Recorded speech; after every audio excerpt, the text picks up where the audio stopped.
Hello one, hello all. It's Bill here with another Throwback Thursday, and today we are talking about the Nintendo 64. Like mostly the add-on for the N64, some of the deals that I had, a console review, and much more. The last console episode of Throwback Thursday, we are so close to the end, it's pretty sad. This episode is going to be extra long because there are so many things about the N64 I want to tell you about. If you guys didn't see my vlog a couple weeks ago, I said in my vlog I will be ending Throwback Thursday, but I am looking forward to my new series and my new gameplay series. So look forward to that. I am hopeful that I can start these both series at the beginning of May when I get my computer. I think I will have enough money by then. I'm just letting everyone know, just in case if you didn't see my vlog, and yeah, I want to keep everyone updated. Anyways, again, today we are talking about the console, Nintendo 64. This console was probably one of the first consoles in my life. My cousin had one, and I went over there every day, and we played like every single game that he had. We played Pokemon Stadium, Kirby 64, Donkey Kong 64, and it was just insane. Like, it was such a good time playing that. It was so good. Like, my cousin had so many games, but today I don't really like it as much because I don't have many games, or I don't have like nothing with it, so you know. I don't really like the console that much today because I have no games for it, or I barely even have a working controller for it. And just the games are just so expensive. Like, it just kills me how like just lower the prices on the game so I can play them and I can buy them and enjoy them for once. Also in today's episode, I will talk about some of the stuff about Nintendo just to give you a quick history about it. A couple months ago, I had the craziest deals with N64 consoles on Craigslist. I put up a posting saying I need any type of video games, and I made a thumbnail that attracts people and attracts anyone. What I got messaged was so much stuff. I got about 7 emails saying different things. I got 2 emails including N64 stuff. One of them was a green or a dark gray N64, and I think I have 2 pictures I was gonna buy. They might be showing here, but it was an NES with games, and I think a dark gray console with a controller, and like 7 NES games for $130, right? That's really good, and I could take all that stuff and sell off this one and sell off some other stuff to get my money back, so I would have a really good N64 collection. But that just didn't happen because the guy lived an hour away, which was crazy. What's funny, because I don't know if I said it after this or before this, but I said it was really hard getting games at flea markets. This morning, I just got Bugs Life on the N64. It's a really good game, but I'm trying to get better N64 games for my collection. Like, I'm not going to find Smash Bros. Or anything like that at the flea market. But this was a good pickup for the first flea market of the year. I'm going to plop that in, play that soon. Another deal I was getting was, I think, another guy, and he just had an N64 console. I think that was the green one, but I don't have any pictures of it, but that's okay. It was probably about $60, and it wasn't bad, and I was going to buy it and sell this one off so I can get most of my money back, but that just didn't happen. But what a disappointment. I could have had one of the best N64 collections that, you know, I ever had, because I have like 4 games for the N64, and like most of them are sports games. I don't even have a controller for the console, but I do, but it's like a third party, and some of the buttons don't work, but it's whatever. I'm really mad that that happened. Another time, I was at the thrift store with my one friend, who I went to the flea market with. We went to the thrift store, we walked in, there was a bunch of stuff around. I was thinking of what to get because I only had like $10 or $8. We walked in, we saw these N64 controllers.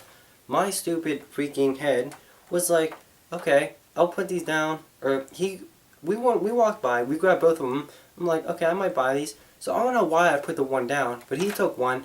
And then once I turned my back, another guy came up, picked it up, and bought it. I was like, what the hell? I was so mad that day. And hopefully this year, though, as I think I said again in this video somewhere, but my main focus is the N64. Finding games at flea markets or yard sales. Hopefully I can start going to them. So hopefully I can wrap up this year with a legit N64 collection. Come on, I really need it because I really like the N64, and it was like one of my first consoles, and I still don't have many games for it. Like, I don't understand that. Anyways, let's move on to the next part of this Throwback Thursday. As I said before, I will talk about Nintendo just to give you some basic idea about them. Nintendo is one of the most successful game companies that ever been around, and they're still making games and consoles today. Nintendo was founded in 1889, and it is the oldest game company lasting over 125 years. First, it was known as a card company called Nintendo Playing Card Co. They first made Japanese playing cards called Hanafuda. They still make cards throughout their life, with some promoting their consoles or games. For example, Virtual Boy playing cards. They were made to promote the console, but that 3D handheld console failed miserably and ended in less than a year. Some other playing cards were NES, N64, Zelda, Mario Party, and more. Again, they were all to promote the series or console. Between 1963 and 1968, Nintendo tried to be separate different things. A taxi company, a love hotel chain. They also tried to be specialized in ramen, but it all failed. In the early 1970s, they eventually made toys. The first toy they had was called the Something Love Tester. It was successful, but not what they wanted. When the video games came along, they took a chance. The first arcade machine they made was EVR Race, and it was made by Genya Takada in 1975. Genya eventually became huge in the company. Nintendo's first home console was the Color TV game. It was released in 1977, and it was just a normal Pong console. By 1985, the Famicom was released, and the NES was coming out in the US. The NES became very successful, and they decided to stick with the video game market since they were the most successful in that area.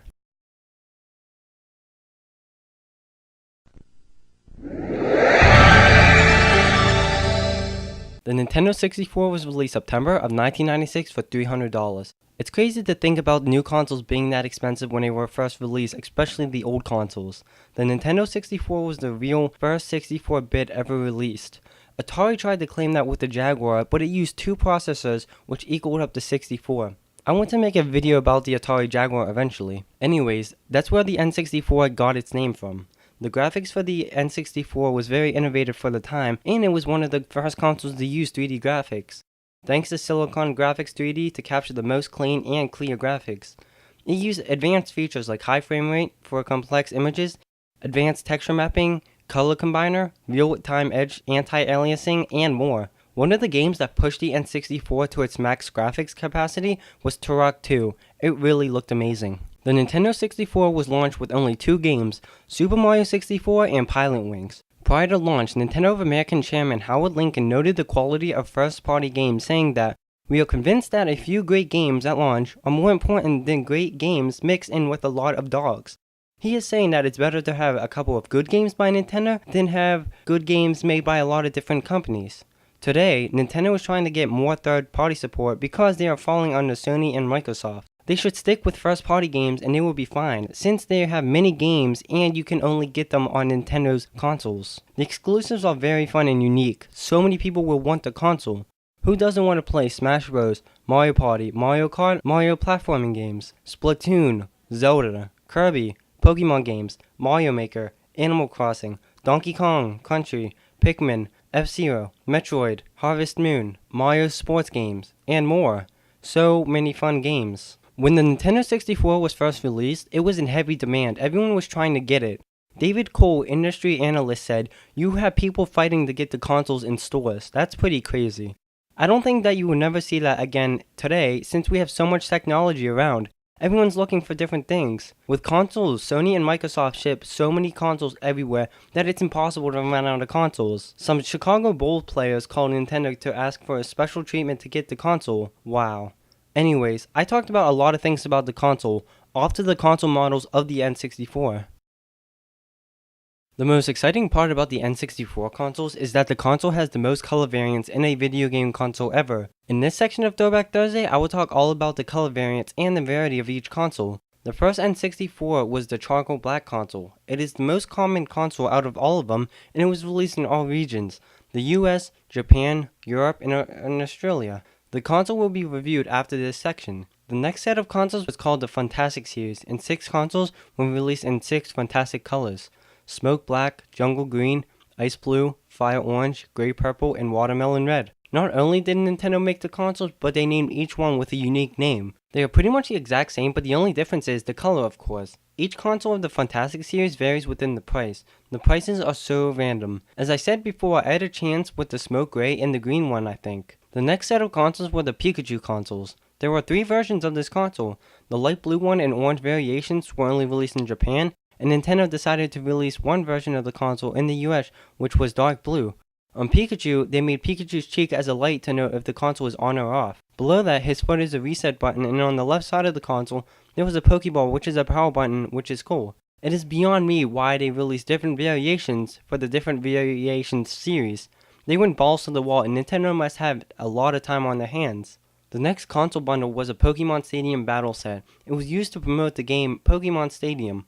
The console looks really cool because there's a logo for Pokemon on the left, and it has actual Pokemon on the right. One of the best looking N64 consoles in my opinion.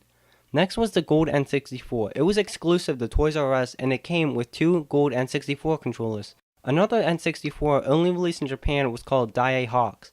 It was limited edition, and it was only released in Daiei shops in Japan. The console had an orange top and a black bottom. This console is extremely rare, and there are only a couple found on eBay for about $150, which isn't bad, but for a box Daiei Hawks console, it's a lot more. The last model for the N64, even more rare than the Daiei Hawks. It's called Justco Edition N64. This again was only released in one store and only released in Japan. This model goes for $300 to $500 on eBay. When I first heard of these 2 extremely rare consoles, I was very interested in them. I don't even know why they existed. It's just mind-blowing.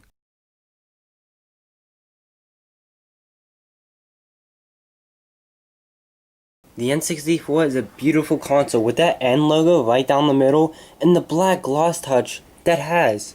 It has 4 controller ports on the front, which makes it for 4 players Smash Bros. Fun or Mario Kart. The power reset button is on the left, the memory card expansion thing is in the middle, and the reset button is on the right side, and the cartridge slot is in right here, right in the middle of the console. It also has a Nintendo logo right on the back, showing that it's the N64, but who can't notice that? There's plastic covering so dust won't get into the slot. On the side here, there's 2 oval things that makes the console have a really good slope actually, and it's just a really nice console overall.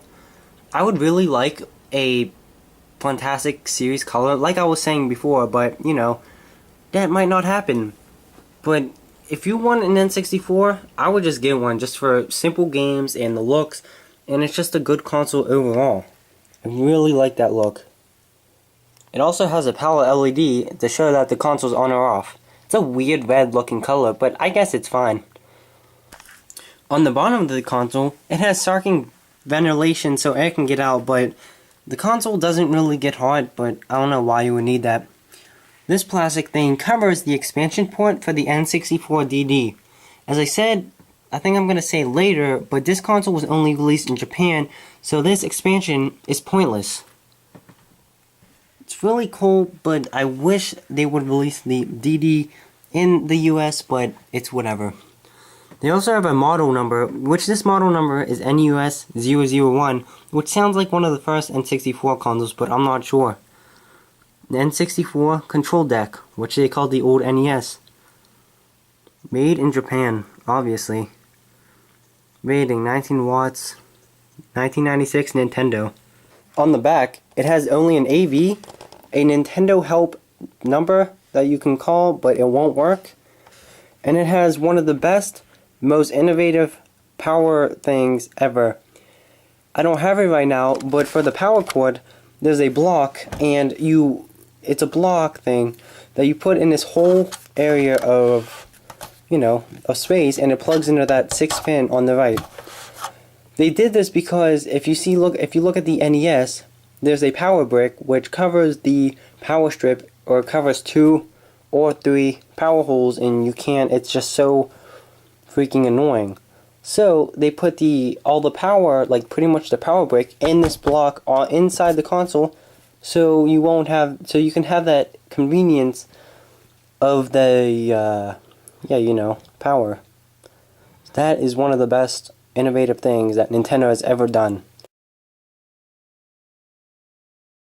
For the Nintendo 64, there was an add-on for the console. It was called the N64 DD, which means disk drive. This add-on was only released in Japan and it is extremely rare. They only made 15,000 units. If you look on the bottom of the US N64s, I probably said this before, but it has a small slot for the DD if it was released over here in America, but it never wasn't. The DD was only available for a year, and this is considered one of the biggest failures by Nintendo.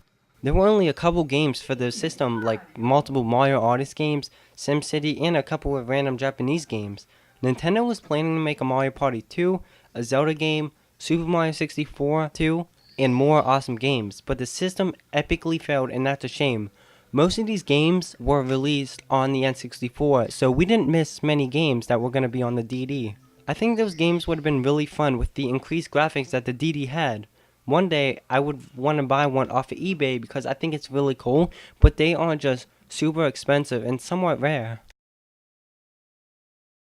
There were a total of 388 games released for the N64. Most of the games were sports games or just crap. There were only a handful of games that are worth playing on the console. Some of them were Super Mario 64, the 2 Zelda games, Donkey Kong 64, Diddy Kong Racing, Pokemon Stadium, and more. Seems like most games were first-party games, and that's actually true. Nintendo has problems with third-party companies because they are very stubborn and has a bunch of rules for companies that do make games for their consoles. If you are considering collecting for the N64, I would say be prepared to pay a lot of money for the game since most of the games are expensive. The reason why I have such a small collection is because I try to find games at flea markets and yard sales. It's a bad idea trying to find N64 games at flea markets because it's a somewhat new console and people still have them in their basements just sitting there, especially the Fantastic Series consoles and really good games. I know this because when I put a posting on Craigslist about wanting games,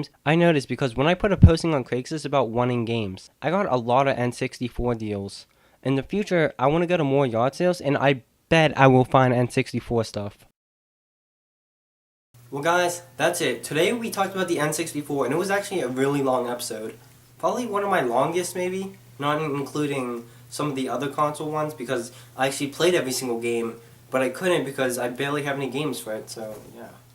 I actually started early with this Throwback Thursday because I skipped the 1 week and I went on the Skyrim and I kind of rushed that, and then I moved on to this one and then I had my script written earlier and I had more time to edit for once. Right now you guys are probably like, oh my god, just end this episode already. But if you wanted to end, you could have just went to the YouTube link and just watched another video, so yeah, Anyways, I hope you enjoyed this week's Throwback Thursday. Building out.